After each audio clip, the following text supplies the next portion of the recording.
नमस्कार, मैं गुंजन टीका की तरफ से। कैसे आप सभी हो? सब सभी अच्छे होंगे और अच्छे से पढ़ाई कर रहे होंगे, ठीक है ना। तो हमें पता है कि क्लास 10th का साइंस का पेपर है, ठीक है। अब कुछ ही 2-3 दिन रह गए हैं और आपका साइंस का बोर्ड का एग्जाम है, ठीक है। तो हमें पता है कि इस बोर्ड एग्जाम के अंदर आपको कैसे प्रिपरेशन करनी है। कि सबसे पहले तो आपको अपने अच्छे से जो भी आपने नोट्स वगैरह बना रखे होंगे उसको आपको रिवाइज कर लेना है, ठीक है। और नोट्स बना रिवाइज करने के बाद आपको एनसीईआरटी के क्वेश्चंस और उसके बाद सेट्स के क्वेश्चन सॉल्व करने हैं, है ना। तो हमें पता है कि इन 3 स्टेप्स को फॉलो करने के बाद हमारे मार्क्स जो है वो अच्छे आने वाले हैं, ठीक है। और इन्हीं तीनों स्टेप के अंदर आपको पता है सबसे इंपॉर्टेंट स्टेप जो है वो आपके कॉन्सेप्ट ही है, वो आपके नोट्स ही है, ठीक है। उनको बहुत अच्छे से लर्न कर लेना है, ठीक है। नोट्स अच्छे से लर्न करने के बाद ही आपको अपने इंटेक्स के और एक्सरसाइज के क्वेश्चंस करने हैं और फिर जो आपने सेट्स सॉल्व करने हैं वो सेट्स को रिवाइज करना है, ठीक है। तो आज हम एक सेट डिस्कस करते हैं, ठीक है, जो आपका मोस्ट इंपॉर्टेंट सेट है। तो उसमें आपको पता है कि पहले आपका सेक्शन ए और देन सेक्शन बी आता है, ठीक है। तो देखो इस सेट के अंदर सबसे पहले जो आपका सेक्शन ए है, सेक्शन ए के अंदर पहला क्वेश्चन क्या दे रखा है? Identify the colour of the wet blue litmus paper brought near the mouth of the delivery tube in the following experiment, ठीक है। इस फॉलोइंग एक्सपेरिमेंट के अंदर क्या होता है कि आइडेंटिफाई करना है wet blue litmus paper brought near the mouth of the delivery tube, ठीक है। तो यहाँ पर हमें ये ट्यूब दे रखी है, इस ट्यूब के नियर किसको लाया गया है? एक wet wet blue litmus paper को लेके आया गया है, ठीक है। तो वेट लिटमस ब्लू पेपर को लेके आया गया है तो क्या होगा, इसमें से गैस इवॉल्व होगी। हमें दिख रहा है यहाँ पे क्या दे रखा है, NaCl और कॉन्सेंट्रेटेड H2SO4 है। NaCl और कॉन्सेंट्रेटेड H2SO4 अगर आपस में रिएक्ट करेंगे तो कौन है यहाँ पे? NaCl और कॉन्सेंट्रेटेड H2SO4। तो हमें पता है जो मेटल है वो हाइड्रोजन को रिप्लेस करके यहाँ पे क्या बना देगा? सॉल्ट बना देगा, which is a sodium sulphate. और साथ में क्या होगा, जो HCl है वो रिलीज हो जाएगा। साथ में क्या होगा, ठीक है, साथ में जो होगा वो HCl जो है वो रिलीज हो जाएगा, यानी कि HCl की गैस यहाँ पे रिलीज होगी, ठीक है। और HCl की गैस यहाँ पे हमारी कौन सी होती है? एसिडिक गैस होती है। और एसिडिक गैस होने की वजह से ये जो वेट ब्लू लिटमस पेपर है वो किस में कन्वर्ट हो जाएगा? रेड में कन्वर्ट हो जाएगा। डन है ये, ठीक है। तो उस रिएक्शन के अंदर हमें क्या दिख रहा है, ये जो हमारी टेस्ट ट्यूब है, इस टेस्ट ट्यूब के अंदर NaCl और जो H2SO4 को आपस में रिएक्ट करेंगे तो कौन सी गैस निकलेगी?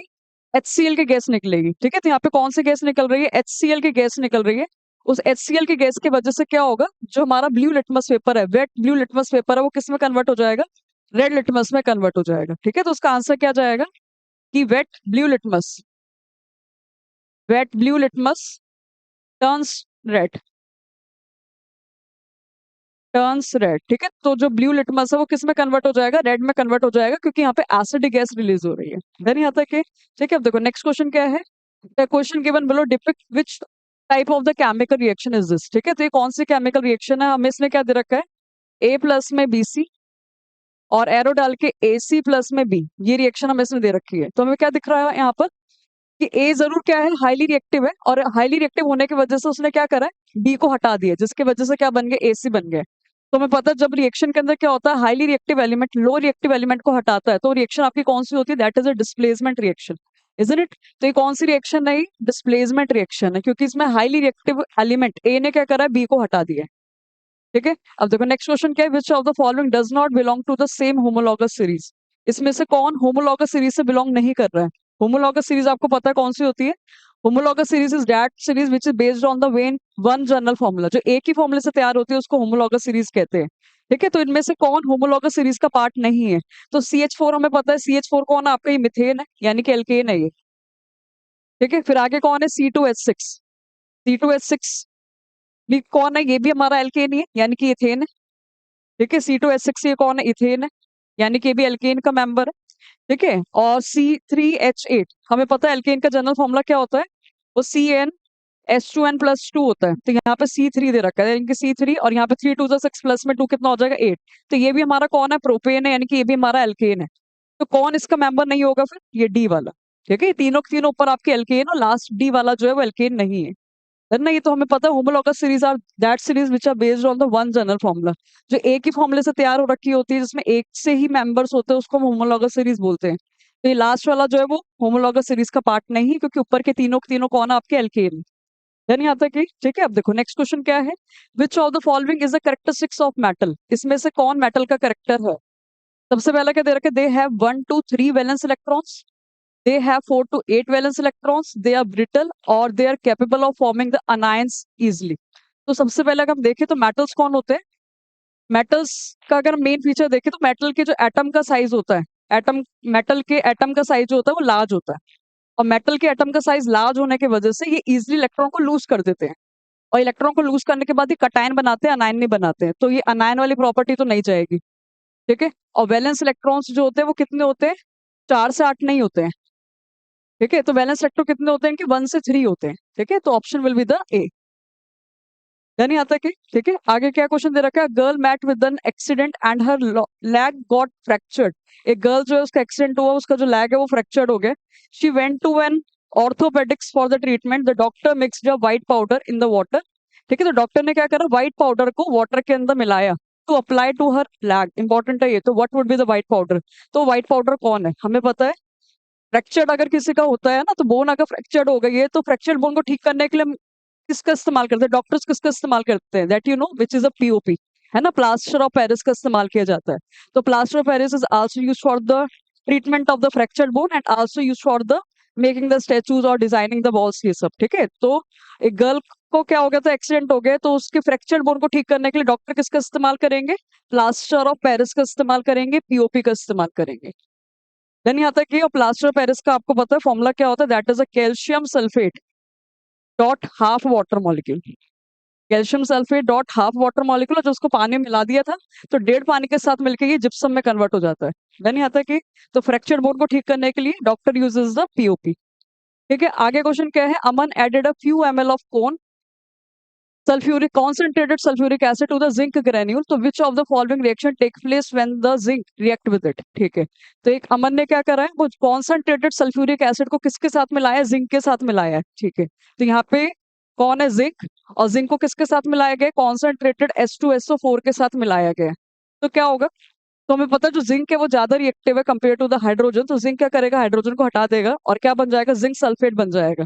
तो यहाँ पे क्या बन जाएगा, जिंक सल्फेट बन जाएगा और हाइड्रोजन गैस रिलीज हो जाएगी, है ना, तो ये रिएक्शन होने वाली है। तो जिंक प्लस में H2SO4, तो जिंक ने क्या करा, हाइड्रोजन को हटाया और क्या बन गया, जिंक सल्फेट बन गया और हाइड्रोजन गैस रिलीज हो गई, तो option D will be the answer, option D. यानी आता है कि ठीक है, क्योंकि हमें पता है जो हाईली रिएक्टिव वाला मेटल होता है वो लो रिएक्टिव को हटा देता है, तो जिंक जो है वो हाइड्रोजन से ज्यादा हाईली रिएक्टिव है, तो जिंक ने क्या करा, हाइड्रोजन को हटा दिया और जिंक सल्फेट प्लस में हाइड्रोजन गैस रिलीज हो गई। देन आता है कि ठीक है, अब देखो आगे क्या है, on adding the some copper turning to the silver nitrate, तो कुछ कॉपर डाला और कॉपर को डालने की वजह से क्या हो गया, सिल्वर नाइट्रेट सॉल्यूशन जो है, on adding the some copper turning to the silver nitrate solution, what will you observe. तो सिल्वर नाइट्रेट के अंदर कॉपर को ऐड किया गया है, तो क्या ऑब्जर्व होगा, on adding some copper turning to a silver nitrate solution, what will you observe, the solution turned blue, yellow precipitate was formed, white precipitate was formed, the solution turned red। ठीक है, तो copper है और यहाँ पे कौन आ गया, हमारा सिल्वर नाइट्रेट आ गया। तो कॉपर जो है वो क्या है, कॉपर जो ज्यादा रिएक्टिव है, तो कॉपर ज्यादा रिएक्टिव होने की वजह से वो सिल्वर को हटा देगा, तो यहाँ पे क्या बन जाएगा, कॉपर नाइट्रेट बन जाएगा और साथ में सिल्वर अलग हो जाएगा, साथ में सिल्वर अलग हो जाएगा। ठीक है, डन, यहाँ तक है। अब देखो आगे क्वेश्चन क्या है, इन the human digestive system different glands secrete different enzymes. ठीक है, तो एक ह्यूमन डाइजेस्टिव सिस्टम के अंदर डिफरेंट ग्लैंड्स जो होती है वो डिफरेंट एंजाइम्स प्रोड्यूस करती है। The enzyme pepsin and trypsin are secreted respectively by what. हमें पता है हमारे ह्यूमन डाइजेस्टिव सिस्टम के अंदर कौन कौन सी एंजाइम्स प्रोड्यूस होती है, एक तो पेप्सिन और ये ट्रिप्सिन है, तो पेप्सिन और ट्रिप्सिन कौन प्रोड्यूस करता है, हमें पता है pepsin is produced by the stomach और trypsin produced by the pancreas, isn't it. ठीक है, तो पेप्सिन कौन प्रोड्यूस करता है, स्टमक, और ट्रिप्सिन प्रोड्यूस करता है हमारा पेप्सिन प्रोड्यूस करता है स्टमक और ट्रिप्सिन प्रोड्यूस करता है पैंक्रियास, तो ऑप्शन सी। ठीक है, तो हमें पता है ये जो पेप्सिन एंजाइम है वो कौन प्रोड्यूस करता है, स्टमक प्रोड्यूस करता है, it is produced by the stomach. और इस पेप्सिन का काम क्या होता है, that is a break down of protein. Pepsin का काम क्या होता है, break down of protein, protein को ब्रेक डाउन करने का। और प्रोटीन को किसमें ब्रेक डाउन किया जाता है, इनटू द अमीनो एसिड। किसमें ब्रेक डाउन किया जाता है, अमीनो एसिड में ब्रेक डाउन किया जाता है। ठीक है, ऐसी जो हमारा कौन सी एंजाइम है, ट्रिप्सिन है, ट्रिप्सिन भी क्या करती है, ये भी प्रोटीन को ब्रेक डाउन करती है, but trypsin is produced by the pancreas, trypsin is produced by the pancreas. Then यहाँ तक कि ठीक है, अब देखो नेक्स्ट क्वेश्चन क्या है, which of the following is embedded in the uterine wall. Uterine wall में क्या एम्बेडेड होता है, हमें पता है जो हमारा यूटरस होता है, यूटरस के अंदर कौन एम्बेडेड होता है वाइल प्रेगनेंसी, तो कौन एम्बेडेड होता है, जाइगोट, एम्ब्रियो हैड, प्लेसेंटा या फिर एग्स। तो यूट्रस की वॉल पे कौन एम्बेडेड होता है? That is a embryo head.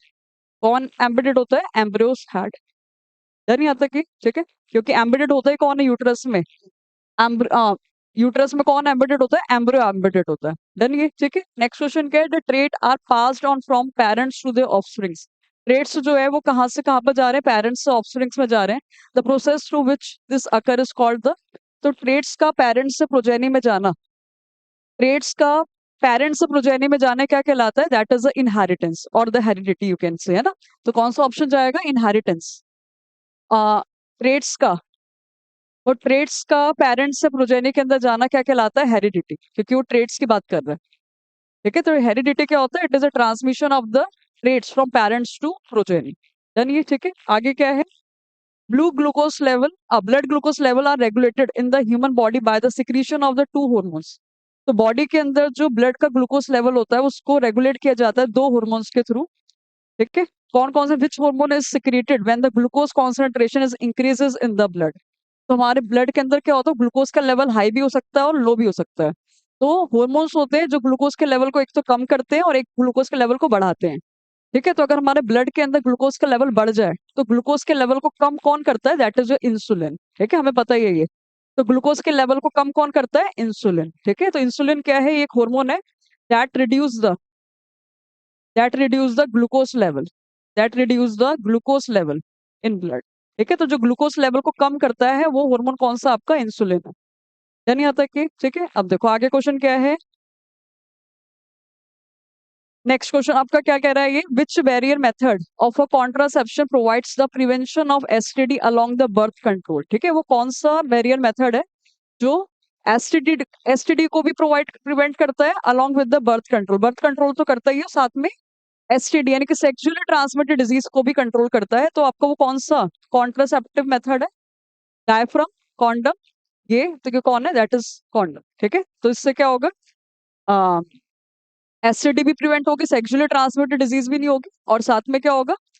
Birth भी कंट्रोल होगा। डन आता कि ठीक है। अब देखो आगे क्वेश्चन आपको क्या दे रखा है? फिजिक्स का क्वेश्चन आ गया। The radius curvature of a concave mirror is a 12 centimetre. Radius of curvature दे रखा है आपको, आर दे रखा है 12 सेंटीमीटर। तो फोकल लेंथ क्या होगी? हमें पता है जो फोकल लेंथ होती है, हमें पता है जो फोकल लेंथ होती है वो क्या होती है? Focal length is a half of radius of curvature, isn't it? तो फोकल लेंथ जो होती है वो रेडियस ऑफ कर्वेचर के क्या होती है? हाफ होती है। ठीक है, तो रेडियस ऑफ कर्वेचर कितना दे रखा है? 12। तो 12/2 कितना आ गया? 6 सेंटीमीटर आ गया। ठीक है, तो आंसर विल बी द 6। अब देखो यहाँ पर एक और चीज इसने क्या दे दी है? +6 और -6 दे दी है। तो बात किसकी हो रही है? वो कॉनकेव मिरर की हो रही है। तो कॉनकेव मिरर आपको पता है कैसा होता है? ऐसा होता है जो कर्व होता है इनवर्ट। तो फोकस यहाँ पर आएगा, तो इंसिडेंट रे इधर गई और फोकस इधर जा रहा है, तो इंसिडेंट रे के ऑपोजिट जा रहा है फोकस। ठीक है, तो फोकस अगर ऑपोजिट जा रहा है तो फोकस क्या आएगा? नेगेटिव आएगा फोकल लेंथ। ठीक है, क्योंकि इंसिडेंट रे आपकी ऐसे जा रही है और फोकल लेंथ ऐसे जा रही है, क्योंकि डिस्टेंस को हमेशा पोल से मेजर किया जाता है। तो ऑपोजिट डायरेक्शन होने की वजह से फोकल लेंथ क्या आएगी? नेगेटिव आएगी। तो आंसर क्या आएगा? -6। क्या आएगा? -6। ठीक है, अच्छा क्वेश्चन, क्योंकि इससे सिर्फ आपको 6 ही नहीं दे रखा है, इसने 6 और -6 दोनों दे रखे हैं। है नहीं आता कि ठीक है। चलो आगे क्वेश्चन क्या दे रखा है? ठीक है, तो आपको क्वेश्चंस को देख के वो दिख रहा है कि अगर हमें नोट्स बहुत अच्छे से लर्न है ना तो हम बहुत इजीली टिक लगा सकते हैं। तो सभी क्लास 10th के बच्चों को, जो भी आपके केमिस्ट्री के, बायो के और फिजिक्स के जो नोट्स है, पहले उनको बहुत बढ़िया से लर्न कर लो। ठीक है, उनको अच्छे से टाइम दे दो। ठीक है, क्योंकि अब ये 3-4 दिन की जो छुट्टी है उसके अंदर नोट्स को अगर अच्छे से आपने टाइम दे दी तभी ये सेट्स बहुत ही इजी लगेंगे और इसमें आपको ज्यादा एफर्ट्स करने नहीं पड़ेंगे। ठीक है, चलो आगे क्वेश्चन क्या है? To an astronaut the sky on the moon appears to be dark. ठीक है, एक एस्ट्रोनॉट्स को जो स्काई होता है मून के अंदर वो डार्क नजर आता है, यानी कि एस्ट्रोनॉट्स को बाहर से, एस्ट्रोनॉट तो कहाँ होते हैं? स्पेस के अंदर होते हैं, जो अर्थ को भी क्रॉस कर गए। तो एस्ट्रोनॉट अगर बाहर से देखते हैं, मून से देखते हैं, तो उनको स्काई कैसा नजर आता है? ब्लैक कलर का नजर आता है। तो एस्ट्रोनॉट्स को स्काई डार्क क्यों नजर आता है? क्यों डार्क नजर आती है? क्योंकि हमें पता है एस्ट्रोनॉट स्पेस के अंदर होते हैं और स्पेस के अंदर क्या नहीं होता? कोई पार्टिकल नहीं होता, कोई मीडियम नहीं होता है, कोई एयर नहीं होती है। ठीक है, तो स्पेस में एयर ना होने की वजह से वहां पे स्कैटरिंग भी नहीं होता है, और स्कैटरिंग ना होने की वजह से कोई भी चीज हमें कलरफुल नजर नहीं आती है। ठीक है, तो हम जो एस्ट्रोनॉट्स होते हैं वो स्पेस से अगर मून को देख रहे हैं या फिर स्पेस से स्काई ऑन द मून, तो एस्ट्रोनॉट मून ऊपर जो स्काई है उसको देख रहे हैं तो उनको डार्क नजर क्यों आ रहा है? बिकॉज वहां पर एयर नहीं है और एयर ना होने की वजह से वहां पर कोई स्कैटरिंग नहीं हो रही है। ठीक है, तो आंसर क्या जाएगा? There is no light in the moon, there is no atmosphere, the surface of the moon is absorb all the sunlight. तो वहां पर मेन रीजन क्या है कि वहां पे क्या नहीं हो, एटमॉस्फेयर नहीं है। ठीक है, एटमॉस्फेयर ना होने की वजह से, एयर ना होने की वजह से वहां पे स्कैटरिंग नहीं हो रही है, लाइट फैल नहीं रही है, और ना स्कैटर होने की वजह से ही जो हमारा मून का स्काई है उनको कैसा नजर आ रहा है? डार्क कलर का नजर आ रहा है। डर नहीं आता कि? ठीक है, अब देखो नेक्स्ट क्वेश्चन क्या है। Surgical method of a birth control include the, surgical method for the birth control आपको पता है कौन सा होता है? दैट इज अ ट्यूबैक्टोमी और वासेक्टोमी, है ना। ट्यूबैक्टोमी किसके लिए? फॉर द फीमेल, और वासेक्टोमी फॉर द मेल्स। ठीक है, तो surgical method for the birth control कौन है? ट्यूबैक्टोमी और वासेक्टोमी। तो this will be the answer. ठीक है, तो ऑप्शन सी। और इसमें आपको याद रखना है कि जो वासेक्टोमी है, जो वासेक्टोमी है वो किसके लिए होती है? फॉर द मेल, ये मेल के लिए, जिसमें वास डिफरेंस को कट और टाई कर दिया जाता है। और जो ट्यूबैक्टोमी है, जो ट्यूबैक्टोमी है वो किसके लिए? फॉर द फीमेल, वो फीमेल्स के लिए, जिसके अंदर फेलोपियन ट्यूब को कट और टाई कर दिया जाता है। ठीक है, ताकि क्या ना हो? बर्थ ना हो, अनवांटेड प्रेगनेंसी ना हो। बल्कि हमें पता है जो सर्जिकल मेथड हो परमानेंट मेथड है, अगर एक बार अगर सर्जिकली अगर हम ट्यूबैक्टोमी वासेक्टोमी करवा दिया जाता है तो फर्दर प्रेगनेंसी नहीं हो सकती है। नहीं आता कि? ठीक है, अब देखो आगे क्या है। The development of a seedling from the embryo under the appropriate condition is called what? Seedling को डेवलप करना from the embryo, seedling is what? That is a baby plant, छोटे से पौधे को हम डेवलप कर रहे हैं फ्रॉम द एम्ब्रियो। ठीक है, और वो भी कैसी कंडीशन के अंदर? अंडर द एप्रोप्रिएट कंडीशन, या फिर आप कह सकते हो अंडर द आर्टिफिशियल कंडीशन। तो उसको क्या बोला जाता है? रीजनरेशन, जर्मिनेशन, वेजिटेटिव प्रोपेगेशन, या फिर पॉलिनेशन। तो हमें पता है दैट इज अ जर्मिनेशन। तो जर्मिनेशन होता है क्या है? एम्ब्रियो से, और ये एम्ब्रियो ये कुछ नहीं यानी कि सीड ही एक तरीके से। तो सीड से सीडलिंग का डेवलप होना, सीड से सीडलिंग का डेवलप होना क्या कहलाता है? जर्मिनेशन, है ना। बीज से पौधा निकलना इज द जर्मिनेशन नॉर्मली। ठीक है, तो क्या जाएगा? Option B, germination. अब देखो एजर्शन रीजन के क्वेश्चन आ गया। मेनली वो बच्चों को ना एजर्शन रीजन ही डेंजर लगते हैं, थोड़े से ट्रिकी है भी ये। ठीक है, क्योंकि हमें एजर्शन को देखना है कि वो सही कह रहा है नहीं कह रहा है, फिर रीजन को भी देखना है कि रीजन सही है नहीं सही, और साथ में ये भी देखना है ये ऊपर वाले को एक्सप्लेन कर रहा है या फिर नहीं कर रहा है। और जब ये तीनों चीजों हो जाती है, एजर्शन भी ठीक है, रीजन भी ठीक है, और ऊपर और रीजन एक्सप्लेनेशन एजर्शन की ही दे रहा है, तभी हम ऑप्शन ए को टिक लगाते हैं। Isn't it? एजर्शन ठीक है, रीजन भी ठीक है, बट वो ऊपर वाले को एक्सप्लेन नहीं कर रहा है तो हम बी को टिक लगाते हैं। एजर्शन ठीक है और रीजन गलत है तो हम ऑप्शन सी लगाते हैं। और एजर्शन गलत है और रीजन ठीक है तो हम ऑप्शन डी पे टिक लगाते हैं। होता है ना ऐसी? ठीक है, अब देखो तो यहाँ पर क्या दे रखा है। सबसे पहला क्वेश्चन क्या है आपका? तो एजर्शन में दे रखा है carbon and its compound are used as a fuel for the most of the application. तो कार्बन और उसके कंपाउंड का हम इस्तेमाल करते हैं एज अ फ्यूल। सही है। ठीक है, कार्बन और कार्बन के कंपाउंड्स को हम इस्तेमाल करते हैं एज अ फ्यूल। ठीक है, क्योंकि उसको बर्न करके हीट और लाइट प्रोड्यूस होती है, जैसे कोल आ गया ये सब। ठीक है, तो एजर्शन ठीक है। और रीजन में वो क्या बता रहे हैं कि combustion of a carbon a large amount of heat and light is released.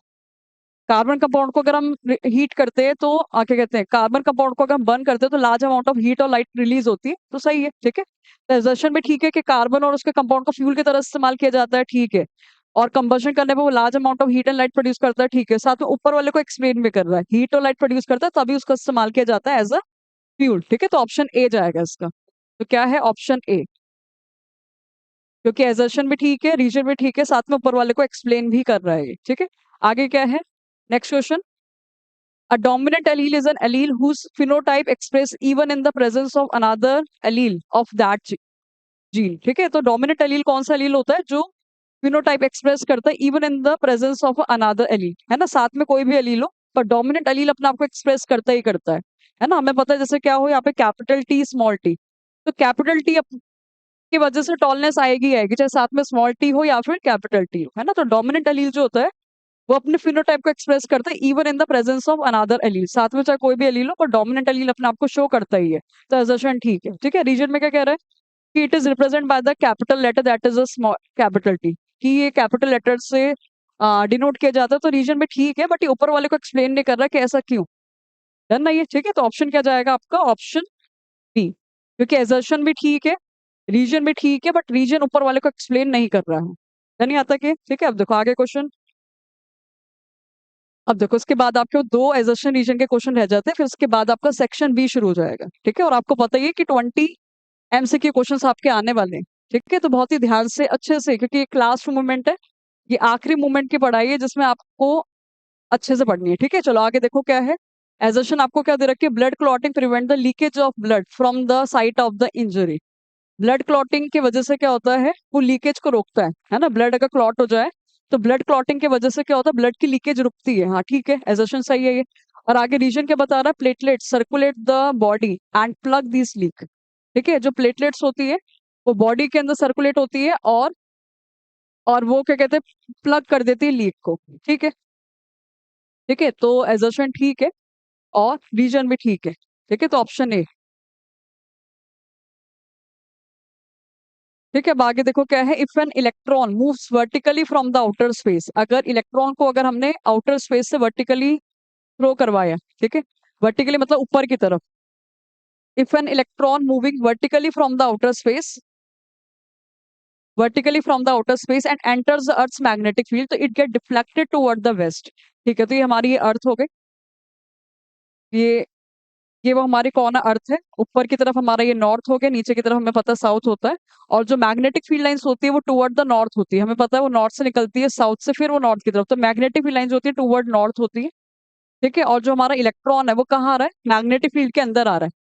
Electron is moving vertically from the outer space and enter the magnetic field. जो इलेक्ट्रॉन है फिर वो मैग्नेटिक फील्ड के अंदर आ रहा है। ठीक है, और फिर वो कहाँ डिफ्लेक्ट हो जाता है, वेस्ट के टुवर्ड डिफ्लेक्ट हो जाता है। It is deflect toward the west. ठीक है, तो वेस्ट की तरफ वो डिफ्लेक्ट हो जाएगा इलेक्ट्रॉन। ठीक है, तो ये सही है, क्योंकि अगर हम इलेक्ट्रॉन के डायरेक्शन का अगर हमें पता लगाना है, एक तरीके से करंट के डायरेक्शन का अगर हमें पता लगाना है, तो हम फ्लेमिंग्स राइट हैंड रूल का इस्तेमाल करते हैं। और फ्लेमिंग्स राइट हैंड रूल का जो हम इस्तेमाल करेंगे तो वो डायरेक्शन आपकी वेस्ट ही आएगी। ठीक है, तो मैग्नेटिक फील्ड लाइंस जो है वो नॉर्थ की तरफ है और इलेक्ट्रॉन को डाउनवर्ड थ्रो किया गया है। तो जब वो मैग्नेटिक फील्ड के अंदर वो एंटर करेगा इलेक्ट्रॉन, तो वो कहाँ चला जाएगा, टुवर्ड्स द वेस्ट चला जाएगा। It will move towards the west. और ये कैसे आए, by the Fleming's right hand rule से आया। तो ये करेक्ट है, assertion इज करेक्ट। ठीक है, रीजन क्या कह रहा है कि electron has a negative charge. ठीक है, इलेक्ट्रॉन पे नेगेटिव चार्ज होता है। पर डिफ्लेक्शन ऐसा क्यों हुआ है, क्यों इलेक्ट्रॉन वेस्ट की तरफ चला गया, तो ये रीजन एक्सप्लेन ऊपर वाले को नहीं कर रहा है। ठीक है, तो जब रीजन ऊपर वाले को एक्सप्लेन नहीं करता तो ऑप्शन कौन सा जाता है, ऑप्शन बी जाता है, हमें पता है। Then the option B will be. यानी आता कि ठीक है, तो ये सारे वो हमारे एमसीक्यू क्वेश्चन डिस्कस हो गए, जो आपके 1 से लेकर 20 तक एमसीक्यू क्वेश्चन है। ठीक है, जिसमें आपके फिजिक्स केमिस्ट्री बायोलॉजी के सारे क्वेश्चन हमने देख लिए। ठीक है, now we are switch to the section B. ठीक है, तो सेक्शन बी के क्वेश्चन हम डिस्कस करेंगे, जिसमें आपको पता है कि 2 2 मार्क्स के क्वेश्चन आपको मिलने वाले हैं। डर नहीं आता कि ठीक है, तो सभी बच्चों को कम से कम 2 3 सेट लगाने जरूरी, ताकि आपको ना पेपर का आइडिया पहले ही पता लग जाए कि पेपर आपका कैसे आने वाला है। और आइडिया आपको पता ही लग गया होगा कि एग्जैक्टली कैसे आने वाला है, पर सभी सब्जेक्ट्स के आपको कम से कम 1 या 2 सेट्स तो जरूर लगाने हैं। ठीक है, अब देखो सेक्शन बी पे हम स्विच कर जाते हैं। तो सेक्शन बी में आपको पहला क्वेश्चन क्या दे रखा है, when zinc metal is treated with the dilute solution of a strong acid. जब जिंक मेटल को हमने किसके साथ ट्रीट करा, स्ट्रॉन्ग एसिड के साथ ट्रीट करा, गैस इज इवॉल्व, तो गैस निकलती है, which is utilised in the hydrogenation of the oil. और उस गैस का हम इस्तेमाल कर देते हैं हाइड्रोजनेशन में, ऑयल के हाइड्रोजनेशन में हम इस्तेमाल कर देते हैं। तो नेम द गैस, वो कौन सी गैस निकली है वो आपको बताना है। And write the chemical equation of the reaction involve and also write the test to detect the gas evolve. Very easy question. ठीक है, आपको पता लग गया शुरुआत में कि जिंक मेटल को किसके साथ ट्रीट किया गया, स्ट्रॉन्ग एसिड के साथ ट्रीट किया गया। तो जैसा उसने बोला हमें वैसे करना है। ठीक है, तो जिंक को किसके साथ ट्रीट किया गया है, डाइल्यूट स्ट्रॉन्ग एसिड के साथ। Dilute solution of strong acid हमने ले लिया, मान लो H2SO4 ले लिया। ठीक है, फिर हमें पता है फिर क्या होगा, जो जिंक है वो हाइड्रोजन को हटाएगा और यहाँ पे जिंक सल्फेट बन जाएगा। तो ZnSO4 बन गया, और साथ में कौन सी गैस रिलीज हो जाती है, फिर हमें पता है हाइड्रोजन गैस रिलीज हो जाती है। यानी यहाँ तक कि तो उन्होंने यही पूछा है हमसे क्या, कि वो जो गैस इवॉल्व होती है उसका इस्तेमाल किया जाता है हाइड्रोजनेशन में। तो वो गैस कौन सी निकली है, that is the hydrogen gas. ठीक है, तो गैस विच इज इवॉल्व, तो गैस जो इवॉल्व हुई है वो कौन सी गैस इवॉल्व हुई है, हाइड्रोजन गैस इवॉल्व हुई है। That is the hydrogen gas. और हाइड्रोजन गैस यानी कि H2 गैस निकली है। ठीक है, तो वो कौन सी गैस निकली है वो हमने बता दिया। And write the chemical equation involve, तो केमिकल इक्वेशन भी हमने लिख दी यहाँ पर ये। और वो कौन सा टेस्ट है जिससे हम इस गैस को डिटेक्ट कर सकते हैं, तो हाइड्रोजन गैस को हम कैसे चेक करते हैं, बाय द पॉप साउंड। अगर बर्निंग कैंडल के अंदर का पॉप साउंड की आवाज आती है तो it indicate the presence of a hydrogen gas, isn't it. तो कैसे चेक किया जाता है, तो hydrogen gas can be detected, hydrogen gas can be detected by use of burning candle. By use of burning candle. ठीक है, अगर ये बर्निंग कैंडल हमें क्या देती है, पॉप साउंड अगर देती है, बर्निंग कैंडल ने अगर हमें पॉप साउंड दिया तो क्या इंडिकेट कर रहा है, it indicate the presence of hydrogen gas. और इस हाइड्रोजन गैस के कहाँ इस्तेमाल किया जाता है, हाइड्रोजनेशन में, यानी कि अनसैचुरेटेड हाइड्रोकार्बन को सैचुरेटेड में कन्वर्ट करने के लिए इस्तेमाल किया जाता है। यानी यहाँ तक ठीक है। अब देखो नेक्स्ट क्वेश्चन क्या है। अब देखो नेक्स्ट क्वेश्चन आपका क्या आ गया, how do auxins promote the growth of tendril around the support. एक ऑक्सिन्स के वजह से कैसे ग्रोथ होती है वो आपको बताना है। तो हमें पता है ऑक्सिन्स क्या है, it is a plant growth hormone है ये, है ना, it is a plant growth hormone. और ये एक ऐसा हार्मोन है जिसकी वजह से प्लांट की ग्रोथ बढ़ती है। ठीक है, ऑक्सिन्स के वजह से क्या होता है, कैसे टेंड्रिल की ग्रोथ बढ़ती है, कैसे टेंड्रिल की लंबाई बढ़ती है वो हमें बताना है। तो हमें पता है जो ऑक्सिन है, तो ऑक्सिन्स क्या है, auxins are the plant growth hormone, auxins are the plant growth hormone. अब ये जो प्लांट ग्रोथ हार्मोन है, ये कैसा हार्मोन होता है, it is very sensitive to touch, ये टच के टुवर्ड काफी सेंसिटिव होता है। ठीक है, तो ये हमारा कौन है, ये टेंड्रिल है। ठीक है, तो जैसे कि हमें पता है यहाँ पे बीच में हम क्या लगाते हैं, सपोर्ट लगाते हैं, ये हमने स्टिक लगा दी और स्टिक के आसपास कौन होता है, ये टेंड्रिल होती है। ठीक है, स्टिक के आसपास ये कौन होती है, टेंड्रिल होती है, कुछ इस तरीके से। ठीक है, तो जैसे ही टेंड्रिल वो किसके कांटेक्ट में आती है, टच के कांटेक्ट में आती है, जैसे ही वो स्टिक के कांटेक्ट में आती है तो ऑक्सिन्स जो होते हैं वो टच के टुवर्ड काफी सेंसिटिव होते हैं, they wanted to move away from the touch. ठीक है, उनको टच से दूर जाना होता है और उनको शेडी एरिया में रहना पसंद होता है। ठीक है, तो ऑक्सिन्स जो होते हैं जैसे ही वो सपोर्ट के टच में आते हैं, जैसे ही वो कांटेक्ट में आते हैं, तो ऑक्सिन्स जो होते हैं they move away from the touch. ठीक है, और वो जब वो आगे कहते हैं टच से वो जब वो दूर जाते हैं तो उसके वजह से क्या होता है, तो जब वो टच से दूर जाना चाहते होते तो वो टेंड्रिल की लेंथ को बढ़ा देते हैं, क्योंकि टेंड्रिल्स जो ऑक्सिन्स होते हैं they are responsible for increasing the cell division, क्योंकि इसके वजह से सेल का डिवीजन बढ़ता है। ठीक है, तो ये जो ऑक्सिन्स है they are the plant growth hormone and it is sensitive to touch, it is sensitive to touch और सपोर्ट। ठीक है, तो वो टच और सपोर्ट के क्या होता है, काफी ज्यादा सेंसिटिव होते हैं। ठीक है, तो उनको सपोर्ट से दूर जाना होता है, टच से दूर जाना होता है, तो they promote the increase the length of the tendril. ठीक है, तो उसके वजह से क्या होता है, इसके वजह से वो क्या करता है, increase the length of tendril, तो वो टेंड्रिल की लेंथ को क्या कर देता है, बढ़ा देता है। ठीक है, कैसे लेंथ बढ़ा देता है, by promoting the more cell division. ठीक है, तो जैसे टेंड्रिल जो होती है किसी टच के कांटेक्ट में आती है तो ऑक्सिन्स जो होते हैं टच के बहुत सेंसिटिव होते हैं। ठीक है, उनको टच से दूर जाना होता है, सपोर्ट से दूर जाना होता है, तो इसलिए वो क्या करते हैं, टेंड्रिल की लेंथ को बढ़ा देते हैं by promoting the more cell division. Done ना ये। ठीक है, तो कुछ इस तरीके से जो ऑक्सिन्स होते हैं they are responsible for increasing the growth of the plant. ठीक है, अब देखो आगे क्वेश्चन क्या दे रखा है आपको, in mammals separation of oxygenated and deoxygenated blood is necessary bye, है ना, मैमल्स के अंदर यानी कि हम ह्यूमंस के अंदर, बर्ड्स के अंदर ऑक्सीजनेटेड और डीऑक्सीजनेटेड, मैमल्स के अंदर तो हम आते हैं और मंकीज ये सब आते हैं। ठीक है, बर्ड्स हमें पता है एप्स के अंदर आती है, और उनके अंदर भी एक्चुअल में क्या होता है, ऑक्सीजनेटेड और डीऑक्सीजनेटेड ब्लड सेपरेट होता है ना, तो हमारे वो मैमल्स के अंदर ऑक्सीजनेटेड और डीऑक्सीजनेटेड ब्लड जो होते हैं वो सेपरेट होते हैं। क्यों सेपरेट होते हैं, क्यों जरूरी है ब्लड का सेपरेट होना। ठीक है, तो देखो क्यों जरूरी है, तो in mammals,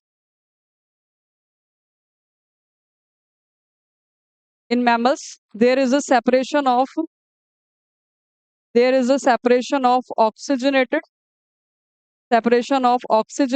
and deoxygenated blood, separation of oxygenated and deoxygenated blood. ठीक है, तो मैमल्स के अंदर ऑक्सीजनेटेड और डीऑक्सीजनेटेड ब्लड अलग होता है, हमें पता है।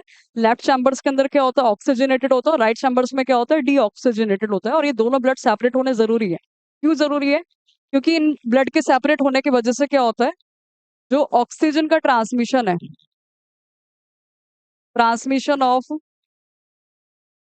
Transmission of oxygen to each cell of our body. ठीक है, ब्लड के सेपरेट होने की वजह से जो ऑक्सीजन का ट्रांसमिशन होता है वो क्या हो जाता है, इंक्रीज हो जाता है, is get increase, is increase.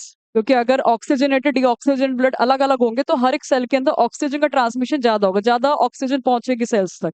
ठीक है, ज्यादा ऑक्सीजन प्रोड्यूस होने की वजह से, ज्यादा ऑक्सीजन जाने की वजह से क्या होगा, more production of energy, more production of energy. तो एनर्जी का भी प्रोडक्शन फिर क्या होता है, ज्यादा होता है, ज्यादा एटीपी प्रोड्यूस होती है। क्योंकि हमें पता हो ऑक्सीजन ही क्या करती है, ग्लूकोज को तोड़ती है इनटू द एटीपी। तो ज्यादा ऑक्सीजन अगर सेल्स तक जा रही है तो उसकी वजह से एटीपी का प्रोडक्शन, एनर्जी का प्रोडक्शन भी ज्यादा होता है। और वो एनर्जी कहाँ इस्तेमाल होती है? That energy is utilise for maintaining the body temperature, utilise in maintaining the body temperature. ठीक है, तो उस एनर्जी के वजह से क्या होता है, बॉडी का टेम्परेचर मेंटेन होता है मैमल्स के अंदर। ठीक है, और बॉडी के टेम्परेचर को मेंटेन करने को क्या कहते हैं? होमियोस्टेसिस। क्या बोलते हैं? होमियोस्टेसिस। ठीक है, तो मेनली होमियोस्टेसिस के लिए ही हम मैमल्स के अंदर ऑक्सीजनेटेड और डीऑक्सीजनेटेड ब्लड अलग अलग होते हैं। ठीक है, और अलग अलग होने की वजह से हर एक सेल तक ऑक्सीजन का ट्रांसमिशन ज्यादा हो रहा है, और ज्यादा ऑक्सीजन की वजह से ज्यादा एटीपी रिलीज हो रही है, ज्यादा एनर्जी बन रही है, और वो एनर्जी कहाँ इस्तेमाल हो रही है? हमारे बॉडी के टेम्परेचर को मेंटेन करने के लिए, इंटरनल एनवायरनमेंट को मेंटेन करने के लिए, यानी कि होम्योस्टेसिस में। इसलिए इन दोनों ब्लड का सेपरेट होना जरूरी है। यानी आता कि ठीक है, अब देखो नेक्स्ट क्वेश्चन आपका क्या है? Which blood corpuscle has haemoglobin pigment and what is its function? तो कौन सा ब्लड कॉर्पसल है, वो कौन सा ब्लड सेल है जिसके अंदर क्या होता है? हीमोग्लोबिन होता है, और उस सेल का आपको काम भी बताना है। ठीक है, तो वेरी इजी क्वेश्चन, ये पता ही है आपको, है ना? तो क्वेश्चन आपका क्या कह रहा है? तो हमें पता है कि वो ब्लड कॉर्पसल यानी कि कौन है? ब्लड सेल मिल रही। ठीक है, तो वो ब्लड कॉर्पसल जिसके अंदर क्या है? Haemoglobin, that consist of haemoglobin. तो वो कौन सा कॉर्पसल है जिसके अंदर हीमोग्लोबिन है, यानी कि एचबी पिगमेंट है? तो वो आपका कौन है? That is the RBC. कौन है? आरबीसी, यानी कि रेड ब्लड सेल। ये रेड ब्लड सेल के अंदर ही कौन है? हमारे हीमोग्लोबिन है, एचबी पिगमेंट्स है। और इस आरबीसी का काम क्या है फिर? हीमोग्लोबिन को कैरी करने का तो है ही, और हीमोग्लोबिन होने की वजह से it helps in transmission of oxygen.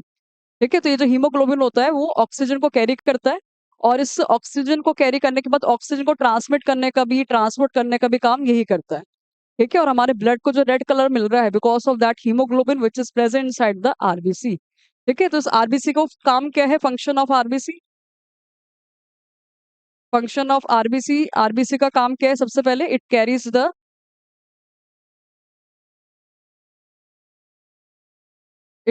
The H B, haemoglobin वो कैरी करता है, और ये हीमोग्लोबिन क्या करता है? Haemoglobin carry the oxygen. ठीक है, जो हीमोग्लोबिन होता है वो किसको कैरी करता है? ऑक्सीजन मॉलिक्यूल को कैरी करता है, और ये ऑक्सीजन को ट्रांसपोर्ट करने का काम करता है। ठीक है, it helps in transporting the it helps in transporting the oxygen, it helps in transporting the oxygen in our blood। ठीक है, तो ये हमारे ब्लड के अंदर वो ऑक्सीजन को ट्रांसपोर्ट करने में हेल्प करता है। कौन करता है? हीमोग्लोबिन। और हीमोग्लोबिन होता किसके अंदर है? आरबीसी के अंदर होता है, रेड ब्लड सेल्स के अंदर होता है। तो वो कौन सा ब्लड कॉर्पसल है? That carries the pigment which is your red blood cell. ठीक है, और इसके अंदर जो हीमोग्लोबिन होता है वही क्या करता है? ऑक्सीजन को कैरी करता है, और हमारी पूरी बॉडी के अंदर सर्कुलेट करवाने में हेल्प करता है। यानी यहाँ तक कि तो ये हमने क्वेश्चंस देख लियो दोनों। ठीक है, तो ध्यान से हमें वो क्वेश्चंस करने हैं, पढ़ने हैं, और ध्यान से उसका आंसर लिख देना है। ठीक है, अब देखो आगे क्वेश्चन आपको क्या दे रखा है। अब ये क्वेश्चन एनसीईआरटी का ही है, ऐसा आपको क्वेश्चन एनसीईआरटी में भी दे रखा है। The value of a current I flowing in a given resistor for the corresponding value of a potential difference V across the resistor as given below। ठीक है, तो हमें ये टेबल दे रखी है, तो आपसे पूछा क्या है? The value of the current in the given resistor for the corresponding value potential across the resistor are the given below। ठीक है, तो आपको V की वैल्यूज दे रखी है, I की वैल्यूज दे रखी है, आपको रेजिस्टेंस की वैल्यू बतानी है। ठीक है, तो पहले हमें इसको प्लॉट करना पड़ेगा। ठीक है, पहले हम इसको प्लॉट करेंगे। ठीक है, तो V की वैल्यूज आपको दे रखी है और I की वैल्यूज दे रखी है, and then we need to plot on the graph. ठीक है, तो बेसिक हम प्लॉट करेंगे।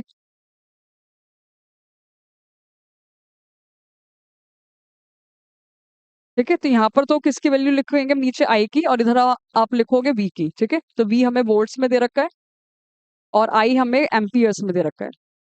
आई हमें एम्पियर्स में दे रखा है। ठीक है, तो वैल्यूज क्या क्या दे रखी है इसने आई की हमें? वो 0.51 ये। ठीक है, तो हम ये ले लेते हैं फिर, आ, 1, ये ले लेते हैं, 1, 2, 3, 4। ठीक है, और वी की वैल्यू हमें क्या दे रखी है इसने? 1.6 और 10.2। तो हम 2 2 का गैप ले लेते हैं यहाँ पर, तो ये हमारा हो जाता है ये 2, 4, 6, 8, 10। ठीक है, अब इसको प्लॉट कर देते हैं। तो हमारा प्लॉट करने पर सबसे पहला क्या दे रखा है, 1.6 और 0.5, तो 0.5 यहाँ पर होगा और 1.6 कुछ यहाँ पर होगा, तो ये हो गया। ठीक है, इसके बाद है 3 करंट तो 0.5 और ये फिर ऐसे नीचे ये 1 और ये 3.4, 1 और ये 3.4, तो ये यहाँ पर होगा। फिर इसके बाद है 2 और 6.7, 2 और 6.7, ये याद रखना स्ट्रेट लाइन आएगी, क्योंकि मैं पता हूँ वीआई ग्राफ जो है वो स्ट्रेट लाइन ही बनता है। ठीक है, ओम्स लॉ का जो ग्राफ है वो स्ट्रेट बनेगा। और ये 3 से 10.2, तो ये यहाँ पर आ गया अप्रोक्सीमेटली। ठीक है, तो उसको हम ज्वाइन कर देंगे, ये ज्वाइन करके ये वी आई ग्राफ बन गया हमारा ये। ठीक है, तो पॉइंट्स आपके क्या क्या है वो पॉइंट्स हम में दिख ही रहेंगे। तो हमने वी आई ग्राफ प्लॉट कर दिया और हमें पता है वी आई ग्राफ जो होता है वो हमेशा स्ट्रेट लाइन ही बनता है। ठीक है, अब इसने पूछा कि हमसे what is the value of resistors, कि रेजिस्टर्स की वैल्यू क्या होगी, रेजिस्टेंस की वैल्यू क्या होगी। तो रेजिस्टेंस जो होगा वो किसके इक्वल होगा, resistance will be equal to the slope of graph. Resistance जो है वो किसके इक्वल होगा, स्लोप ऑफ ग्राफ के, तो ग्राफ के स्लोप के इक्वल होगा। ये जो लाइन है that is a slope here. तो अगर हमें रेजिस्टेंस निकालना है तो रेजिस्टेंस हमें किससे पता लगेगा, स्लोप से पता लगेगा। और स्लोप कैसे निकालते हैं, कोई भी दो पॉइंट आप ले लो, कोई भी दो पॉइंट मैंने ले ली, सपोज ये पॉइंट आपको दे रखे ए बी सी डी, कोई भी दो पॉइंट ले लेने हैं, सी डी पॉइंट ले लिया। ठीक है, तो इसको मैंने मान लिया, सी पॉइंट को मान लिया x1 y1 और डी को मान लिया x2 y2 मान लिया। ठीक है, तो स्लोप कैसे निकालते हैं, y2 माइनस में y1 अपॉन में x2 माइनस में x1 करके। कैसे निकालते हैं, y2 माइनस में y1 अपॉन में x2 माइनस में x1 करके। ठीक है, तो रेजिस्टेंस जो होता है वो किसके इक्वल होता है, इस ग्राफ की स्लोप के इक्वल होता है। और स्लोप कैसे निकालते हैं, y2 माइनस में y1 अपॉन में x2 माइनस में x1 करके। ठीक है, तो कोई भी दो पॉइंट ले लो और उसको x1 y1 और x2 y2 मान लो। ठीक है, तो y2 यहाँ पर कितना है, y2 हमारा कितना था यहाँ पर, दैट वाज 3.4, 3.4, और y1 कितना था यहाँ पर, 2 वाला तो 2 ही था ये। ठीक है, इसके बाद कौन सा आ गया, x2, x2 कितना है यहाँ पर 10.2, और x1 कितना है हमारा यहाँ पर ये 6.7। ठीक है, तो वी आई ग्राफ की जो स्लोप होती है वो स्लोप ही क्या बताती है, रेजिस्टेंस को बताती है। और रेजिस्टेंस कैसे निकालते हैं, किसी भी दो पॉइंट को ले लो आप, उसको हम लिख देंगे वो x1 y1 और x2 y2, और फिर स्लोप कैसे निकाल देंगे, y2 माइनस से y1 अपॉन में x2 माइनस में x1 करके। ठीक है, तो उसको माइनस करेंगे तो वो कितना आएगा, 3.4, और 2.2 उसको माइनस करना तो कितना आएगा, 1.4 अपॉन में 10.2, और 6.7 को माइनस करना है तो ये कितना हो गया 12, और ये हो गया हमारा 9, तो ये 3 5, और ये आगे वो 3.5। ठीक है, तो 3.5, तो डेसिमल से डेसिमल तो हट जाएगा, तो 14 अपॉन में 35, उसको ये काटा तो ये 5 और ये 2, तो कितना आ रहा है 0.4 ओम आ गया रेजिस्टेंस, 0.4। ठीक है, तो ऐसा क्वेश्चन पेपर में एक आ ही रहा है। ठीक है, तो आपको वी आई ग्राफ प्लॉट करना है, और वी आई ग्राफ प्लॉट करने का कोई भी दो पॉइंट ले लो, उस दो पॉइंट से हमें क्या पता लग जाएगी, स्लोप पता लग जाएगी। वो स्लोप ही क्या है, आपका रेजिस्टेंस है। और स्लोप कैसे निकालते हैं, y2 माइनस से y1 अपॉन में x2 माइनस में x1 करके। नहीं आता कि ठीक है, अगर हमें ये वोल्टेज देता और करंट देता तो हम नॉर्मली ओम्स लॉ का फॉर्मूला लगा देते, V equals to I R, V को पुट कर देते, आई को पुट कर देते, रेजिस्टेंस आगे। बट हमें इसने क्या दे दिया, वी और आई की पॉइंट्स दे दिए, इन पॉइंट्स से हमने फिर बताना है कि रेजिस्टेंस क्या होगा। नहीं आता कि ठीक है, तो ये हमारा सेक्शन बी का क्वेश्चन है। अब इसका लास्ट क्वेश्चन डिस्कस करते हैं। ठीक है, find the distance at which the object should be placed in front of a convex lens of a focal length 10 centimeter to obtain the image double its size। हमें क्या बताना है, distance eight which the object should be place, कि object को कहाँ place करे, कि और को भी किसके सामने प्लेस करना है, आपको कॉन्वेक्स लेंस के सामने प्लेस करना है, जिसकी फोकल लेंथ तो क्या दे रखी है 10 सेंटीमीटर, और इमेज जो है वो क्या आनी चाहिए, डबल साइज की आनी चाहिए। ठीक है, तो क्वेश्चन वो क्या है, तो जो जो उसने बोला हमें निकालने के लिए वो लिख देते हैं। सबसे पहले तो यू हमसे बोला है। ठीक है, फोकल लेंथ आपको क्या दे रखी है 10 सेंटीमीटर, और वी जो है वो डबल होना चाहिए यू के कंपेरेटिव, यानी कि ऑब्जेक्ट के साइज से जो इमेज का साइज है an image of double it size, यानी कि इमेज जो है वो क्या हो, डबल साइज में हो ऑब्जेक्ट के कंपेरेटिवली। ठीक है,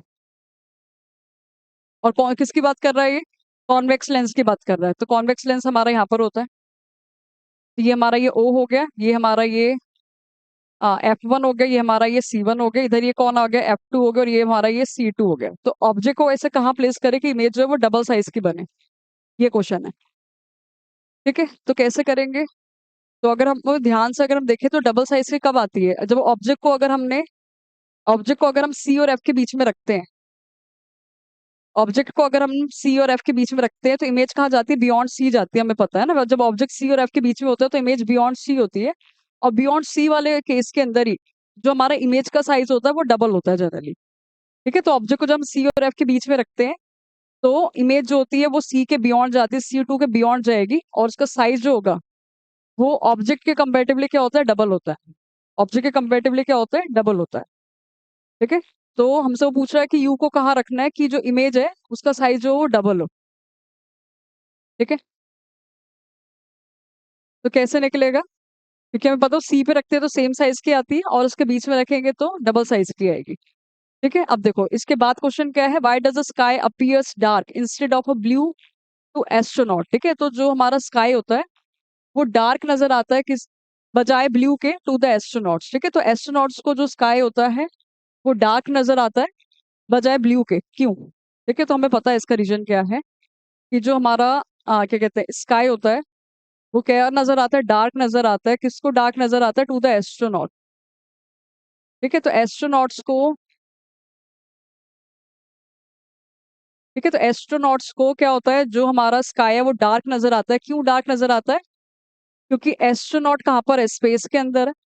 और स्पेस के अंदर क्या नहीं है, नो एटमॉस्फेयर, वहां पर क्या नहीं है, एटमॉस्फेयर नहीं है, वहां पर क्या नहीं है, एयर नहीं है, वहां पे एयर भी नहीं है, नो एयर। तो एयर ना होने की वजह से, एटमॉस्फेयर ना होने की वजह से वहां पर क्या नहीं होगी, स्कैटरिंग ऑफ लाइट नहीं होगी, वहां पे लाइट नहीं फैलेगी, तो वहां पर क्या नहीं है, no scattering of light, no scattering of light. तो लाइट का वहां पे स्कैटर नहीं हो रहा है। और स्कैटरिंग ऑफ लाइट ना होने की वजह से ही मेन रीजन है कि वहां पर क्या नजर आता है उनको, स्काई डार्क नजर आता है। ठीक है, तो जो भी एस्ट्रोनॉट्स बाहर से मून का स्काई देख रहे हैं या फिर कोई भी चीज देख रहे हैं तो उनको डार्क इसलिए नजर आ रही है कि वो बाहर क्या है, कोई भी पार्टिकल नहीं है, एटमॉस्फेयर नहीं है, और एटमॉस्फेयर ना होने की वजह से वहां पर क्या नहीं हो रहा है, स्कैटरिंग नहीं हो रही है। नहीं आता कि ठीक है। अब इसके बाद लास्ट क्वेश्चन क्या पूछ रहा है, why does sun appears reddish early in the morning. तो जो हमारा सन होता है वो अर्ली मॉर्निंग में रेडिश नजर आता है, रेड नजर आता है, क्यों। तो उसका भी रीजन हमें पता है, क्या क्यों नजर आता है। अर्ली मॉर्निंग के टाइम पे अगर हम सूरज को देखें या फिर इवनिंग के टाइम पे अगर हम सूरज को देखें तो वो हमें रेडिश और ऑरेंज कलर का नजर आता है। कारण क्या है, तो इन मॉर्निंग, तो मॉर्निंग के टाइम पर तो जो हमारा सन होता है वो हमें कैसे नजर आता है, रेडिश नजर आता है। रेडिश नजर आता है क्यों, क्योंकि वो मॉर्निंग के टाइम पर क्या होता है, मॉर्निंग और इवनिंग के टाइम पर जो होता है, जो हमारा सन होता है वो कहाँ पर होता है, होरिजोन पर होता है। ठीक है, सन कहाँ पर होता है, सन एट होरिजोन। तो सन जो होता है वो होरिजोन पर होता है, और होरिजोन पर होने की वजह से जो सनरेज होती है वो बहुत लार्जर डिस्टेंस ट्रेवल करती है अर्थ तक पहुंचने के लिए। ठीक है, तो मॉर्निंग के टाइम पर, इवनिंग के टाइम पे जो सूरज होता है वो होरिजोन पर होता है, और होरिजोन पर होने की वजह से उस टाइम पर जो सनरेज है वो लार्जर डिस्टेंस ट्रेवल कर रही है। ठीक है, तो होरिजोन की वजह से क्या होता है, होरिजोन पर होने की वजह से sun rays travel larger distance, sun rays travel larger distance. ठीक है, सनरेज जो है वो ज्यादा डिस्टेंस ट्रेवल करती है, और ज्यादा डिस्टेंस ट्रेवल करेगी तो उतनी ज्यादा स्कैटरिंग होती है, उतनी ज्यादा लाइट फैलेगी। ठीक है, तो मॉर्निंग के टाइम पे क्या होता है, जो ब्लू लाइट होती है उसकी वेवलेंथ क्या होती है, कम होती है। ब्लू वायलेट इन सबकी वेवलेंथ क्या होती है, कम होती है, तो कम वेवलेंथ वाली लाइट जो होती है स्कैटर हो जाती है, वो फैल जाती है। और जो ज्यादा वेवलेंथ वाली लाइट होती है जो आपकी रेड कलर की होती है वो स्कैटर नहीं हो पाती, वो फैल नहीं पाती है, तो वो सीधी जाती है। ठीक है, तो मॉर्निंग के टाइम पे जब हम सूरज को देखते हैं तो हमें रेड कलर का नजर आता है, क्योंकि बहुत दूर से कौन सी लाइट आ रही है, सीधी सीधी कौन आ रही है, रेड लाइट आ रही है, पर कौन सी लाइट है जो फैल गई है, वो आपकी ब्लू लाइट यानी कि शॉर्टर वेवलेंथ वाली लाइट फैल गई है। That's the reason in the early morning the sun appears to be reddish. ठीक है, तो सन रेडिश क्यों नजर आता है, क्योंकि सन कहाँ पर होता है, होरिजोन पर होता है, और होरिजोन पर होने की वजह से सनरेज ने ज्यादा डिस्टेंस ट्रेवल करा है। तो जो शॉर्टर वेवलेंथ वाली लाइट होती है, तो शॉर्टर वेवलेंथ लाइट जो होती है, और शॉर्टर वेवलेंथ लाइट कौन सी होती है, यानी कि ब्लू लाइट जो होती है, जो ब्लू लाइट होती है वो क्या हो जाती है, वो स्कैटर्ड हो जाती है, गेट स्कैटर्ड, वो स्कैटर्ड हो जाती है, वो फैल जाती है। और जो लॉन्गर वेवलेंथ वाली होती है, लॉन्गर वेवलेंथ लाइट, और लॉन्गर वेवलेंथ लाइट में यानी कि कौन आ गया, यानी कि रेड लाइट, वो क्या होती है, इट मूव स्ट्रेट, वो सीधी जाती है, वो स्कैटर नहीं होती है। और ये वो लाइट हमारे कहाँ पे जाती है, fall into our eyes, fall into our eyes, ठीक है, तो वो हमारी आंखों पे पड़ रही होती है, दैट्स वाई सन जो होता है वो हमें क्या नजर आता है, रेड नजर आता है इन द अर्ली मॉर्निंग और इवनिंग के टाइम पर। यानी आता है कि तो दैट्स द मेन रीजन। ठीक है, तो यहाँ तक हमने वो सेक्शन ए और सेक्शन बी डिस्कस कर लिया है। ठीक है, तो आप सब बच्चे अच्छे से अपने नोट्स वगैरह लर्न करते रहो, इन टेक्स्ट और एक्सरसाइज के क्वेश्चंस भी साथ साथ करते रहो, और जो जो सेट्स आपको समझ में आ रहे हैं वो सेट्स भी सॉल्व करो। ठीक है, तो hope so you all enjoy this lecture. Thank you.